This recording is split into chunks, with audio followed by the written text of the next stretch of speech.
Welcome to Screw the Commute, the entrepreneurial podcast dedicated to getting you out of the car and into the money. With your host, lifelong entrepreneur and multimillionaire, Tom Antion. Hey everybody, it's Tom here with episode 517 of Screw the Commute podcast. This is going to be Pinterest for Advanced.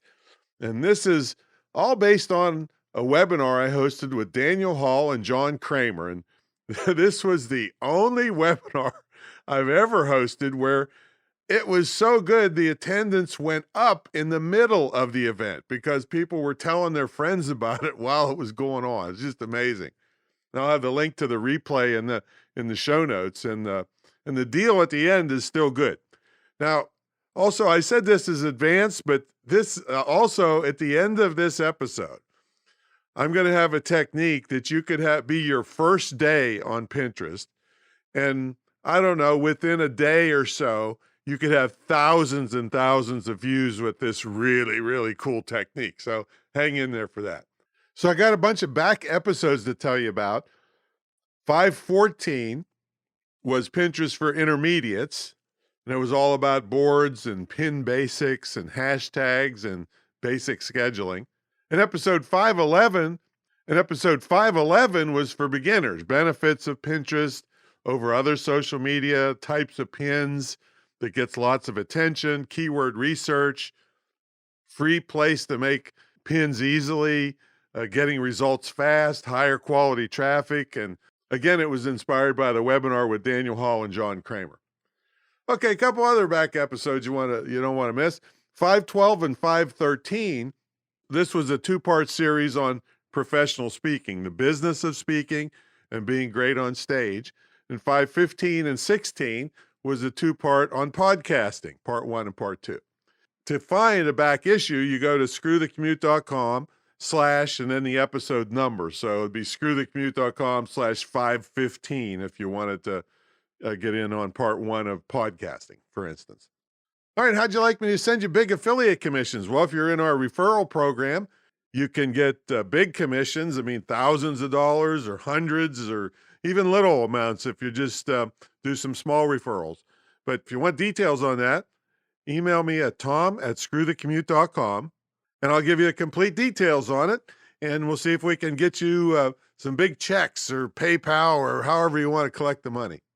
Make sure you grab a copy of our automation ebook at screwthecommute.com/automate free. And of course, all this stuff will be in the show notes, but you got to do that. If you really want to work fast and get more people and more customers and less work, you need to automate yourself with these cheap and free tools that are already on your computer. And I cover them in this ebook. So screwthecommute.com/automate free. While you're at it, pick up a copy of our podcast app at screwthecommute.com/app. That's APP. You can put us on your cell phone and tablet and take us with you on the road. Now, our pilot program to help persons with disabilities in full swing on the school website, imtcva.org. That's the Internet Marketing Training Center of Virginia, the distance learning school.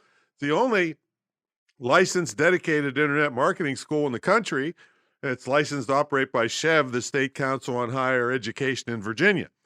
And we're doing a pilot program to help persons with disabilities get trained, get hired, get their own business. And it's just really something I'm proud to be involved in. So if you'd like to help out, visit imtcva.org. It'll be in the show notes /disabilities. And you can click on the GoFundMe campaign. You can read, you can see videos from the people in the program, two of which are blind, I might add, very inspiring. And throw in anything you can help with. And hey, if you're really flush with cash, you could sponsor a person yourself. How about that? Something you can really be proud of. All right, let's get to the main event.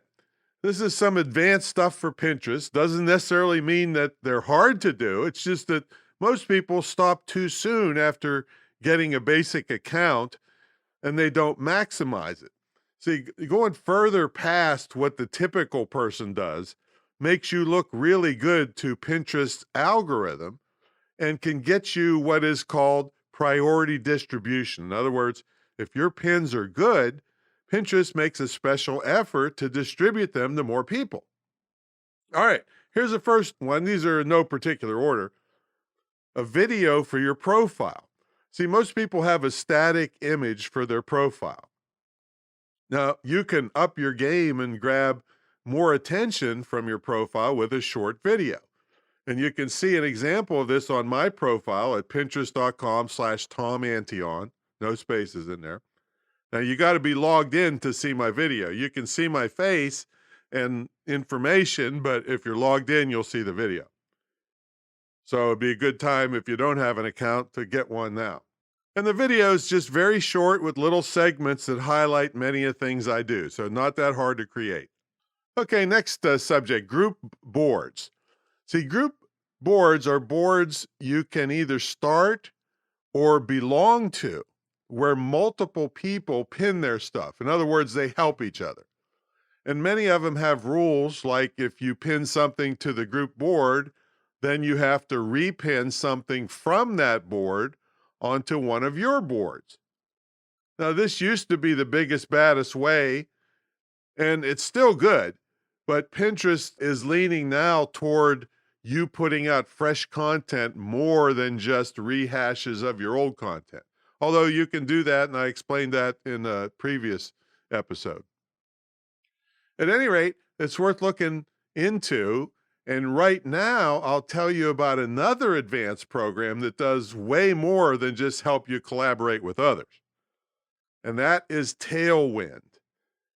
This is a program that's, they have a free version and then a paid version. And it has three major features that are just crazy powerful. And a lot of the top Pinterest people use this. So here's the three things. One, it'll create pins for you. You can, if you're worried about being graphically oriented, forget it. It's a thing of the past. So what you can do is upload one or more photos, or they have thousands of stock photos that you can upload just by whatever topic you're into. And then you put a piece of short text in, and Tailwind kicks out hundreds of professional designs, and you can use it for more than Pinterest. I mean, it'll work for, I think, Instagram and Facebook and so forth with different size graphics. You just tell it what size you want. So anyway, you upload the photos and a couple words of text, and then 5 seconds later, you have hundreds of designs to pick from. And each one of them, if you wanted to tweak it or edit it a little bit, they have their own editor right there. Very easy. You can move a picture or change the text or do something for each one. Amazingly powerful. All right, so that's the first thing. It'll create all these pins for you. Number two is scheduling. See, Tailwind is a partner with Pinterest. And even though you can schedule one pin at a time on Pinterest, Tailwind can schedule hundreds of pins going out a couple weeks or a month or even more, I guess. I don't know. I've never gone past that. And many top Pinterest people, once you learn how to do it, spend only about 4 hours a month working on their pins, and then they let Tailwind create and schedule them out for a month in advance, and it brings, I mean, sometimes 1 million clicks to their websites in a month. I mean, it's just amazingly powerful. And then number three, I was just telling you about group boards. They have their own communities. I think they call them tribes. And it's similar to the group boards, but people seem to like them better, and they're right inside the Tailwind program. So it's all combined right there. And they are a partner with Pinterest, so they kind of warn you if you do anything wrong. It's just a powerful, powerful program. So if you want massive distribution and minimum work, once you learn how to use it, Tailwind is the way to go. And the only downside I've seen so far is they can't build the typographics, which are super powerful. You want to do them every once in a while too.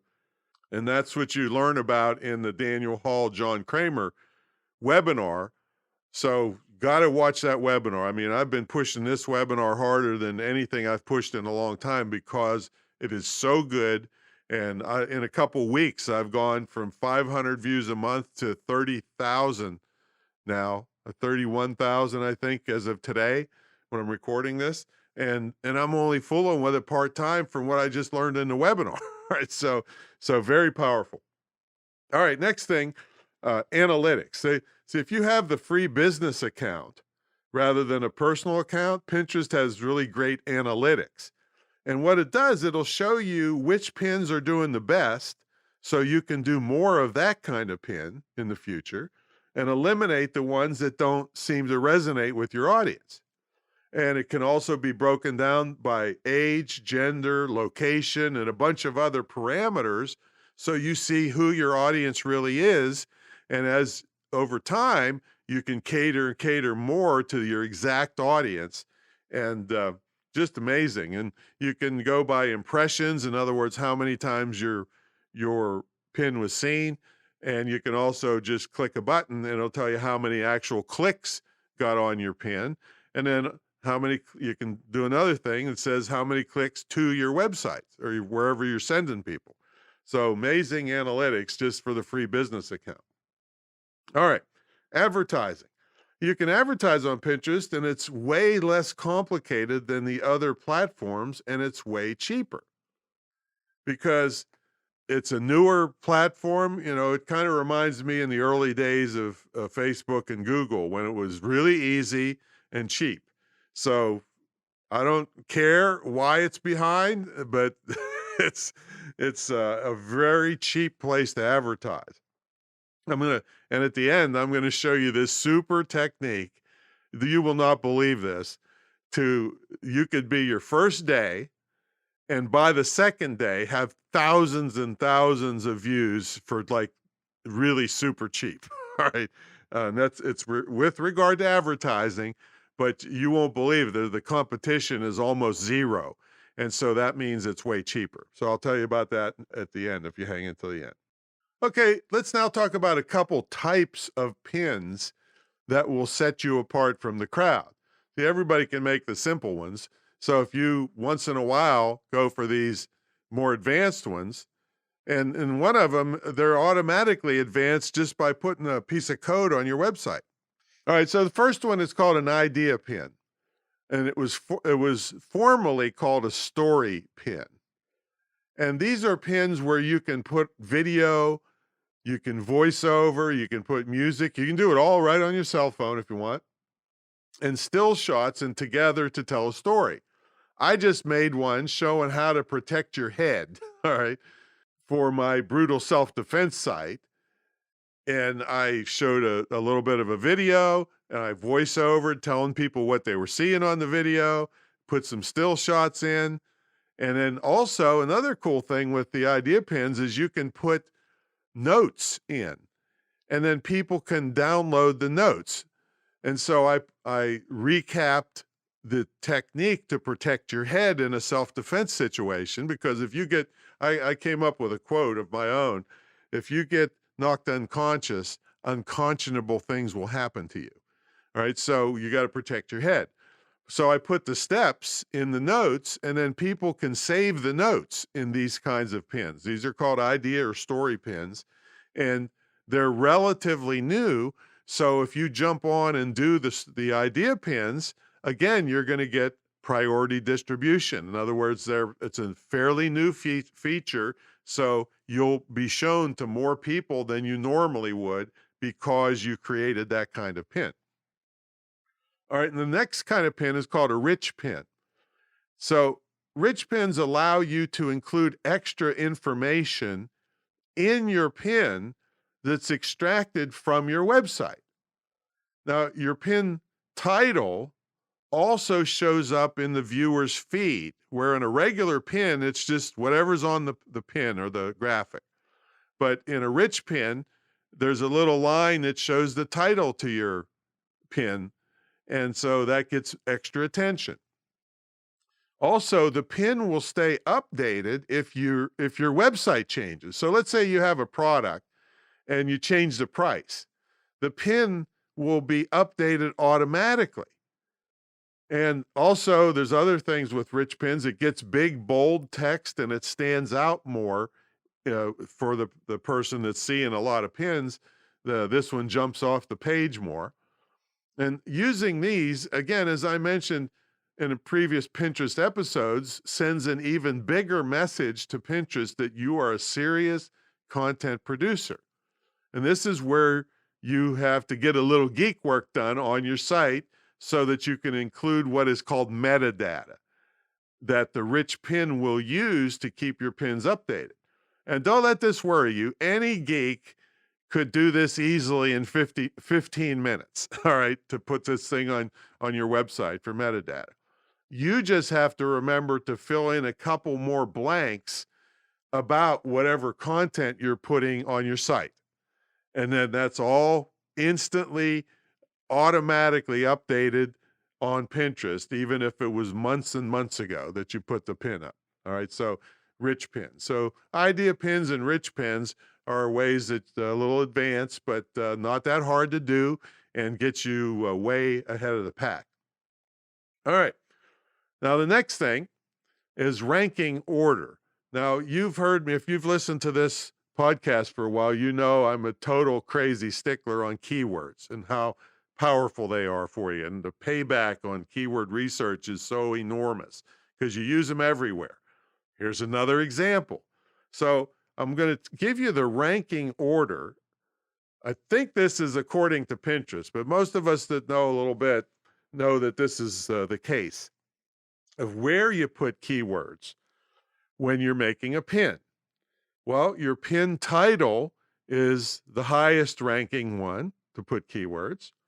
And then you have a pin description where it's more telling people more detail about what the pin is about. That needs keywords. Then the URL of where you're sending people. You're always sending people, I mean, you should be, from a pin to a website or blog or YouTube or, one of your YouTube videos, wherever you're doing. The URL is important to have keywords in it. I think, it's hard for you to manipulate the YouTube one, but you could send them to your website and then have the YouTube video there if you really wanted to use a YouTube video. The board name. So when you're naming your boards, you should think about keywords. So that's a ranking order for Pinterest. Your board description should have keywords in it. So all this lines up to make you look like, hey, this is a great pin on this certain subject because those keywords are all in these places. The destination page title.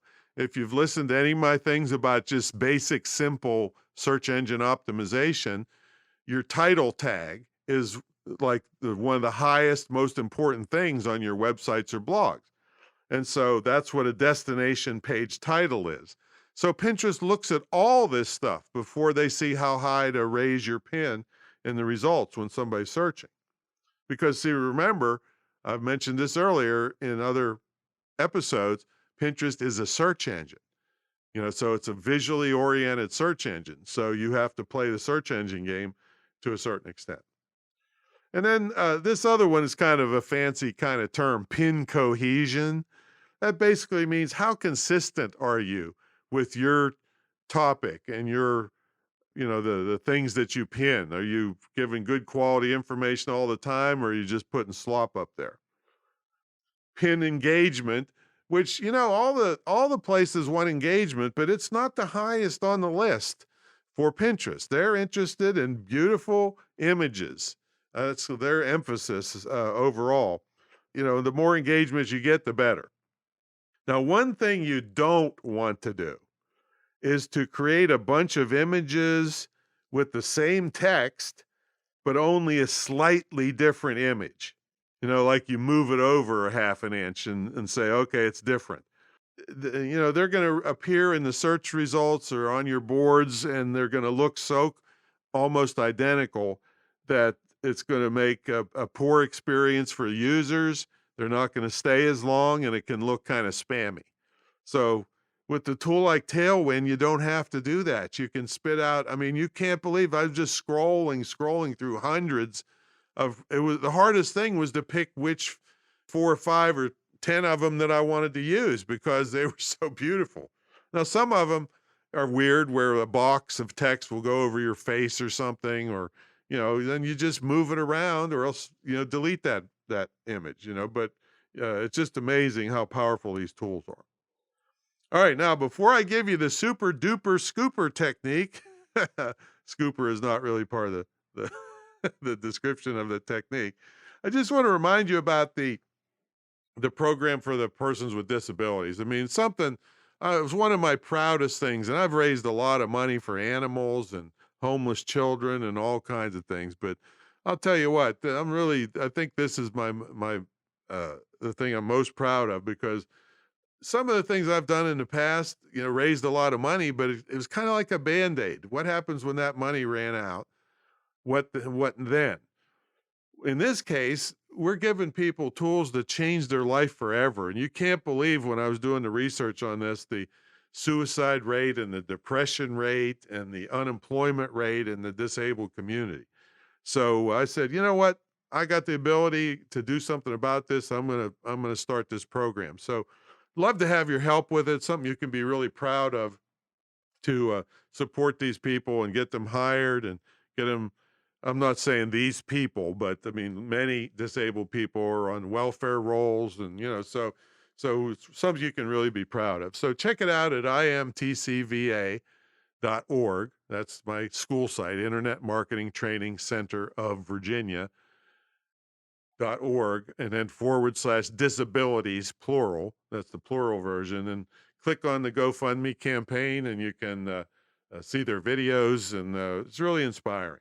Okay, let me get into this last super duper technique for you, where you could be the first day on Pinterest, do your research, and within a day or so have thousands and thousands of visitors dirt cheap to your websites and blogs and whatever you want.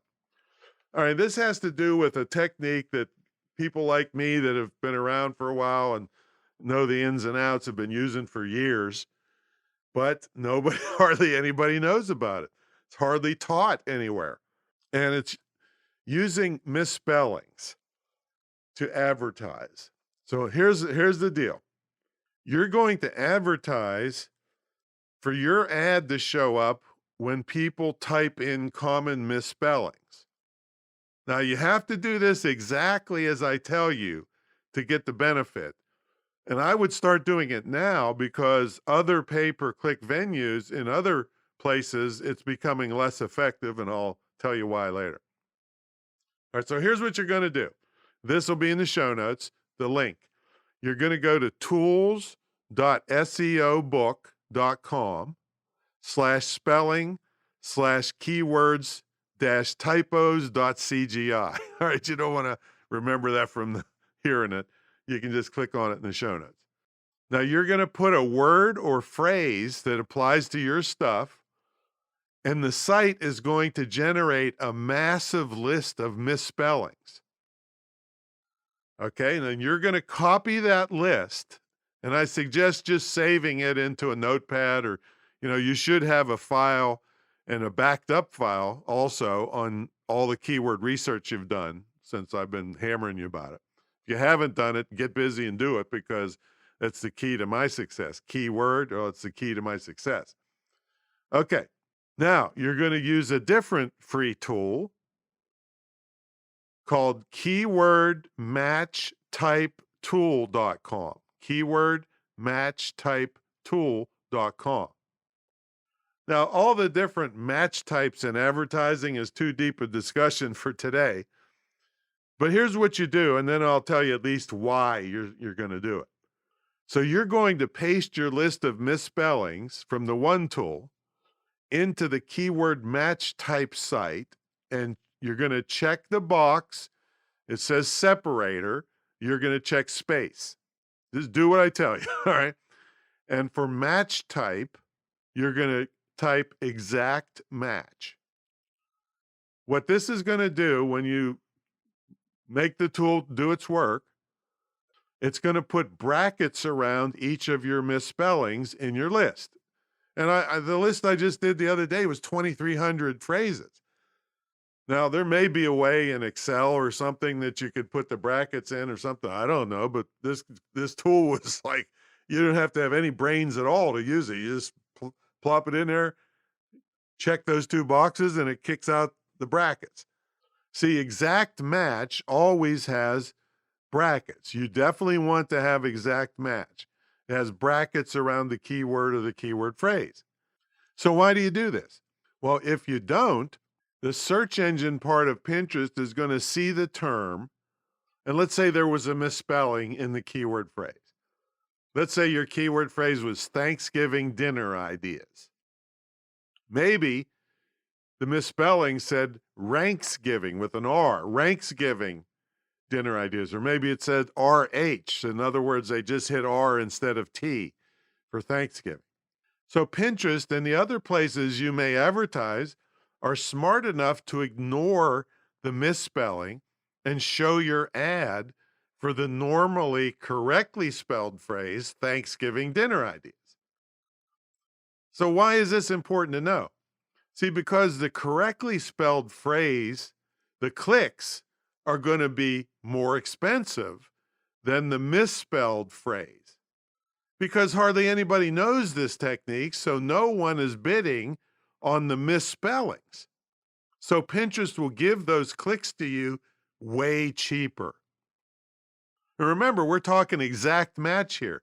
You have to tell Pinterest, I want to only bid on this exact misspelled phrase. I don't want you to go figure out what they really meant. I want to only bid on the misspelling.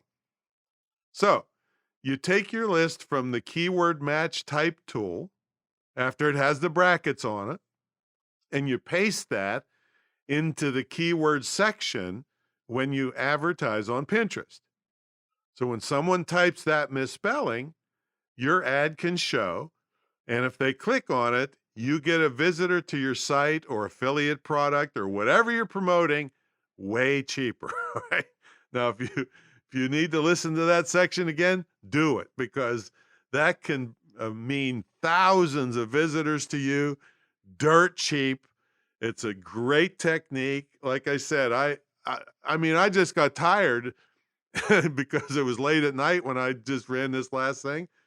And I quit at 2,300 words. I could have gone for 10,000, 20,000 misspellings if I had the time or to just do the searches, but I was exhausted. So I've been doing this for years.